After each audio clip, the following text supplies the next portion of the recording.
Hello again. I apologize for my absence. This video is overdue. In my defense, even anticipating its production has been taxing. I'm probably going to get emotional during this story because that's what I have to tell to really explain how I feel and to fully articulate what I meant in my last video, which was even titled provocatively, intentionally so, I admit. But as a matter of course, if I say something, I believe it. But I did make a mistake in my last video. I said that I was discussing social dynamics, which is, I guess, technically true, but what I'm really discussing is pure ideology, boiled down, completely reduced. That's why I referred to Jesus, because I do believe that you completely reduce his beliefs. He believes in never forfeiting your morality to any human institution. And how do I convey an ideology, my ideology, what I believe, what I think is ultimately the way to go. Just what I think. How do I explain this? I have to tell a story. And everything I am about to tell you is 100% true. It is on the historical record. It is undeniable. And I will put the links in the video below in the description. This story starts on July 1st, 1900, in the Austro-Hungarian Empire. There's a wedding today, and the bride is very happy. Sophie Ferdinand is her name. She's very happy. She's happy because she is about to marry the love of her life, and she knows that he loves her. How does she know this? Beyond a shadow of a doubt. She knows this because her husband, soon-to-be husband, has sacrificed so much to be with her. They courted in secret for the most part the previous 2 years. Franz had petitioned his father, the emperor, to allow them to marry, and finally he relented, but conditionally. And what were the conditions of this marriage? The conditions were that the children born of it would never inherit the throne. They would never reach that pinnacle, that capstone. They would never inherit the throne. And on top of that, Sophie would never enjoy the privileges of her husband. She couldn't even stand next to him at the imperial court. She could not even attend the theater with him, which in that time and place is everything. There's no internet. Lights are just being installed. The theater is everything. If you can't go to the theater, you cannot be with your significant other in public.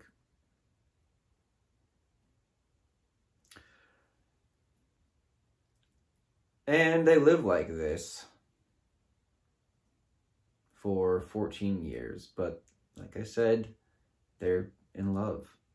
And there is no doubt of this because of the sacrifices made.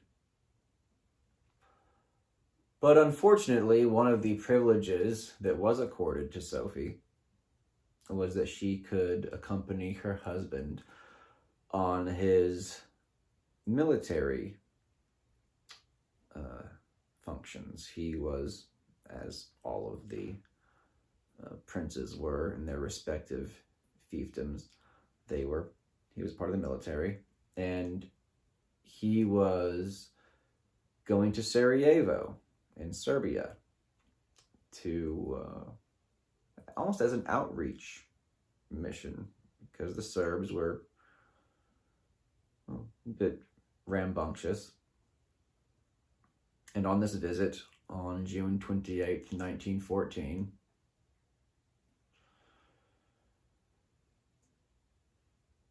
a group of misguided anarchists, I admit, they were anarchists, but not pacifists, unfortunately. They hatch a plot to assassinate Franz Ferdinand.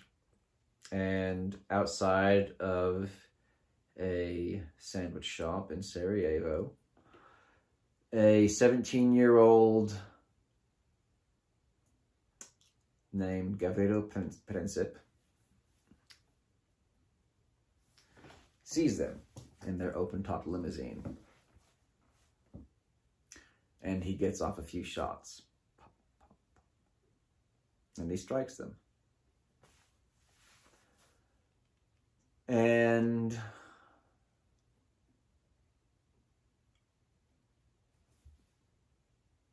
Franz is hit in the neck. Sophie's hit in assorted places. They're bleeding out. And the last thing, really, that Franz says to Sophie is, "Don't die. Please don't die. Think of the children." Because at this point they'd had 3.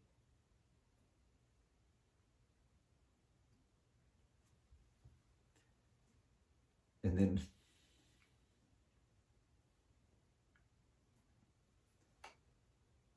then Franz, when he's asked about his neck, says it's nothing.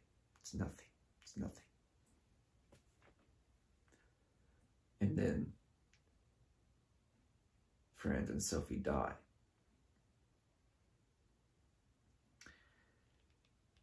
And even in death, the Austro-Hungarian aristocracy insisted on insulting Sophie. They protested and, in fact, insisted that Sophie not be allowed a joint procession with her husband. They insisted that they not be buried together. Only at the insistence of the emperor were they allowed to be buried together. However, as a final insult, and there is a photo of this, I'll post the links. As a final insult, they put Sophie's coffin lower than the coffin of Franz Ferdinand to signify that she was beneath him, socially inferior. And that is the best visual example of the contempt of the ruling classes for even someone in their own midst. She was an aristocrat. She just wasn't a member of a reigning family.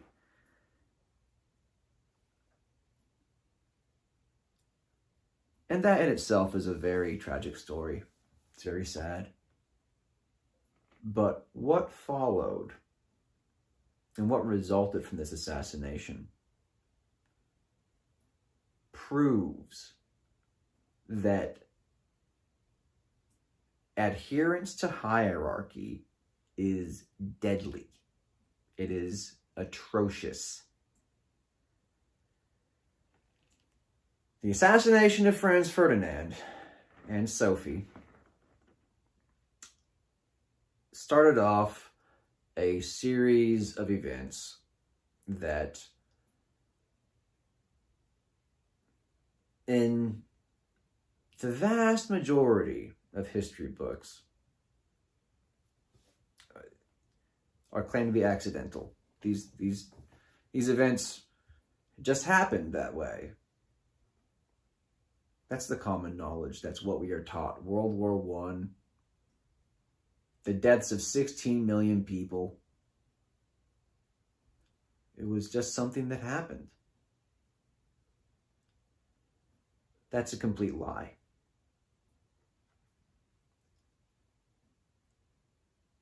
This is where prophecy enters the story. There was a German politician, a member of the Reichstag, named Karl Liebknecht, who had socialist, anarchist leanings. And he said this. He said these words before the bullets even began to fire. He said, "Not one drop of German soldiers' blood should be sacrificed for the lust for power of Austria's tyrants. The ruling classes want to use you as cannon fodder. World war threatens." I'll say it again. Not one drop of German soldiers' blood should be sacrificed for the lust for power of Austria's tyrants. The ruling classes want to use you as cannon fodder. World war threatens. Karl Liebknecht said, this is what's going to happen. This is who's going to make it happen. Cause and effect. He was right. Within 6 months, hundreds of thousands of people had died.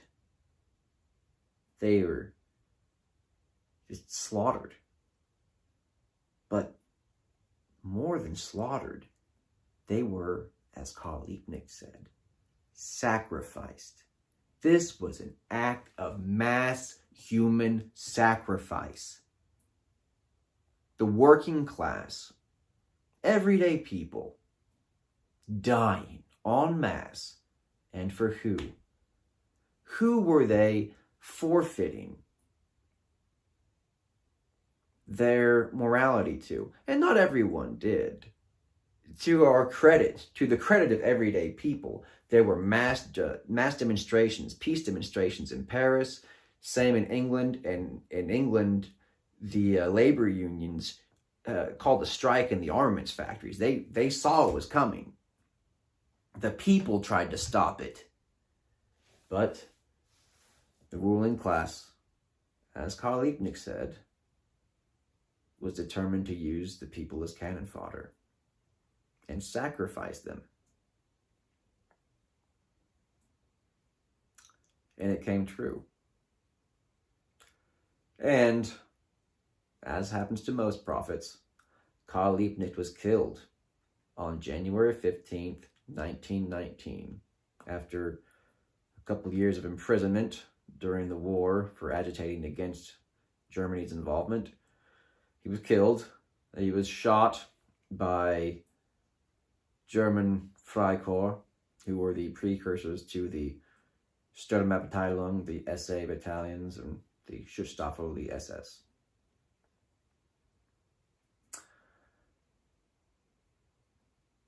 And who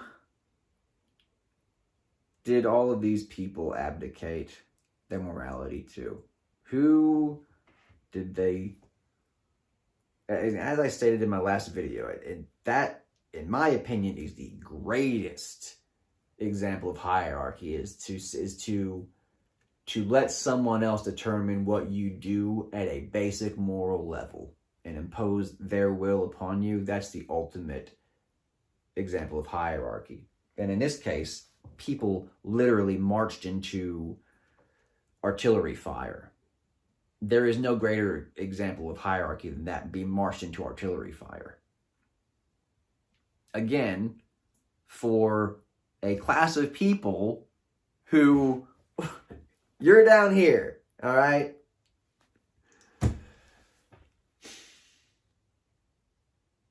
The caliber of these men, they weren't, not a single, as Kala said, not a single drop of blood should have been spilled. Here's a quote from Kaiser Wilhelm.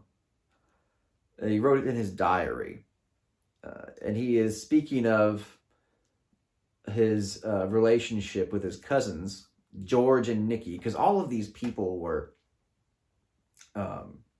descended, really, from Queen Victoria, the Queen of England, for the majority of the 19th century.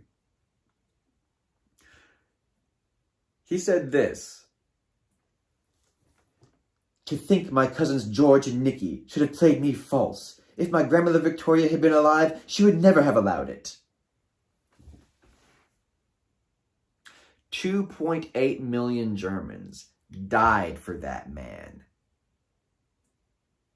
And yes, in the end, he, along with the monarchs of the Austro-Hungarian Empire, the Russian Empire, they were forced to abdicate, but that spirit of hierarchy, of contempt for the ruling class, of the ruling classes for the ruled, is still alive and well. Those aristocracies that imploded, their power was simply transferred to the New World.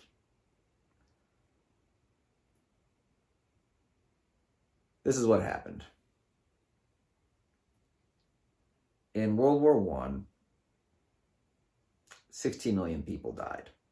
They were gassed, they were shot, they were blown to bits, they were crushed, and they were buried alive.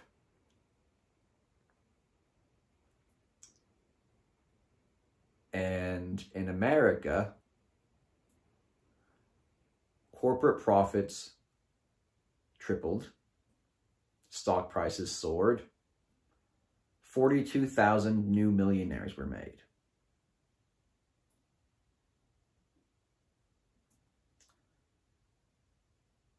So, yeah.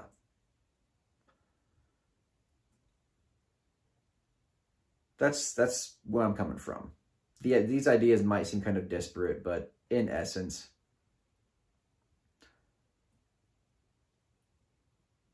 anarchy is a refusal to forfeit your morality to any state or religion or corporation. It's a basic understanding.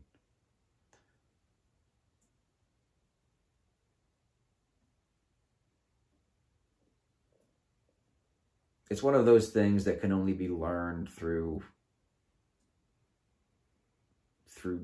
a deep study of history.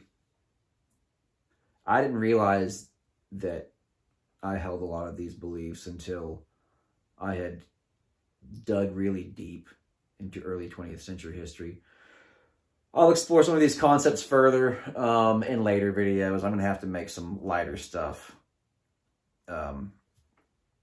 which I will, review some movies and things like that. But I will go deeper into the subject later and just give examples, really, of why you simply cannot allow yourself to be told to do wrong. You just can't do it, because if you give yourself excuses, these people are going to take advantage of it, and it's not going to go good for you. It never does. It never does. So, yeah. Check out the Vietnam War Crimes Working Group if you want a modern example, an American example of abdicating morality. But anyway, again, next time it'll be lighter material. I hope that you've watched this entire thing. It's a long one. I know I've kind of rambled, but that's where I'm coming from. That's the history of it. Just a snippet of the history. The ruling classes don't care about you. They never have. They live off of you. They should be thankful for your participation in the economy. And yeah, you have power as an individual. The more you learn, the more you can activate that, and you can find out where you lie on the spectrum of basic belief. Have a good evening, or morning, or day.